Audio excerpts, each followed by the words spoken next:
Have you ever looked at a super successful person, maybe an athlete like Michael Jordan or a brilliant inventor, and thought, wow, they were just born lucky? We often tell ourselves that some people are born with a success gene, and the rest of us are just, well, average. But what if I told you that this exact thought is actually the biggest thing standing between you and your own success? It's not about how smart you are or what talents you were born with. It's all about your mindset. Today, I'm going to break down how a simple shift in how you think can completely change your life, based on the legendary work of psychologist Carol Dweck. For years, people believed that intelligence was like your height. You're born with a certain amount, and that's it. But Carol Dweck, after years of research, discovered something else. She found that there are basically two types of people in this world: those with a fixed mindset and those with a growth mindset. This is the core of why your mindset is the secret to success. Let's talk about the fixed mindset first. If you have this mindset, you believe your qualities are carved in stone. You think, I'm just not good at math, or I'm not a natural leader. To a person with a fixed mindset, every situation is a test of their worth. If they fail a test, they aren't just failing a test, they are a failure. Because they believe talent is fixed, they are terrified of looking stupid. They avoid challenges because if they try something hard and fail, it proves they aren't talented. They see effort as a bad thing. They think, if I was really smart, I wouldn't have to work this hard. This way of thinking keeps you stuck in a cage of your own making. Now, compare that to the growth mindset. This is the belief that your basic qualities are things you can grow through your own efforts. Yes, people might start with different temperaments or different initial talents, but everyone can change and grow through application and experience. For people with a growth mindset, they don't just seek challenges, they thrive on them. They don't see failure as an identity. They see it as a painful but necessary teacher.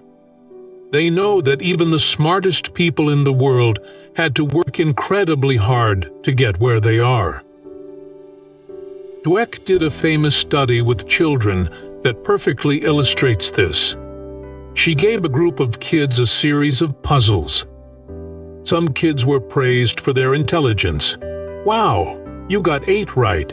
You must be really smart. Other kids were praised for their effort. Wow, you got 8 right. You must have worked really hard. The results were shocking. When given a choice for the next task, the smart kids chose the easy puzzles because they didn't want to risk losing their smart status. But the effort kids? Over 90% of them chose the harder puzzles. They wanted to learn. Even more amazing, when the puzzles got really difficult, these smart kids got frustrated and gave up quickly. Their self-esteem took a hit. But the effort kids loved the hard puzzles. They tried different strategies and stayed focused. In the end, the kids praised for effort actually performed much better than the kids praised for being smart. This shows us that how we talk to ourselves and how we praise others actually shapes our reality. If you want to know how to change your brain for growth, you have to start by valuing the process more than the result. This mindset isn't just for school. It's for every part of life. Look at sports. We think of Michael Jordan as a god of basketball. But did you know he was actually cut from his high school varsity team? He wasn't born a legend. He was the guy who stayed late at the gym, who practiced his shots thousands of times and who used his failures to fuel his hunger. He had a pure growth mindset. He once said he succeeded because he failed over and over again. In the workplace, it's the same. There are managers who have a fixed mindset. They spend all their time trying to prove they are the smartest person in the room. They hire people who won't challenge them, and they blame their employees when things go wrong. But a growth-minded leader? They are like coaches. They want to learn. They ask questions. They see a mistake as a chance for the whole team to get better. They don't need to be perfect. They just want to be better today than they were yesterday. Even in our relationships, our mindset matters. If you have a fixed mindset about love, you might think, if we have to work at it, it's not meant to be. You expect your partner to read your mind and for everything to be perfect. But with a growth mindset, you realize that a great relationship isn't something you find. It's something you build. You see conflicts as opportunities to understand each other better. You grow together. So how do we actually make the switch? If you feel like you've been stuck in a fixed mindset, don't worry. You can change. The first step is just noticing that fixed voice in your head. When you face a challenge and hear a voice say, "Are you sure you can do this?" You don't have the talent. That is your fixed mindset talking. When you hit a setback and that voice says, "This is because you aren't good enough," stop right there. You need to talk back to it with a growth mindset. Answer that voice by saying, "I'm not sure I can do it yet, but I can learn with time and effort." That leads us to the most powerful word in the growth mindset vocabulary: yet. Every time you say, "I can't do this," add the word "yet" to the end of the sentence. I don't know how to run a business, yet.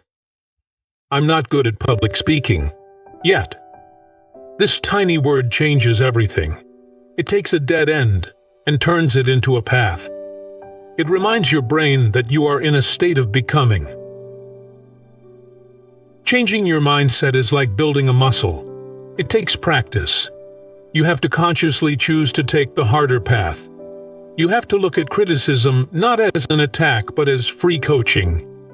You have to celebrate other people's success instead of feeling threatened by it, because their success proves that it can be done. Every morning, ask yourself, what are the opportunities for learning and growth today? For myself, for the people around me. And when things go wrong, because they will, ask yourself, what is this teaching me? What should I do differently next time? Your potential is not a fixed number. It's an unknown territory that you only discover by pushing your limits. Don't let a fixed mindset keep you small. Embrace the struggle, love the effort, and keep growing. I hope this breakdown of Carol Dweck's work helps you see your own potential in a new light. If you found this helpful, please hit that like button and subscribe to help us grow. It really makes a difference. Also, let me know in the comments, what's one thing you've been telling yourself you can't do? And how does it feel when you add the word "yet" to it? Thanks for watching and keep building that growth mindset. You're watching Booksyde, and I'll see you in the next one.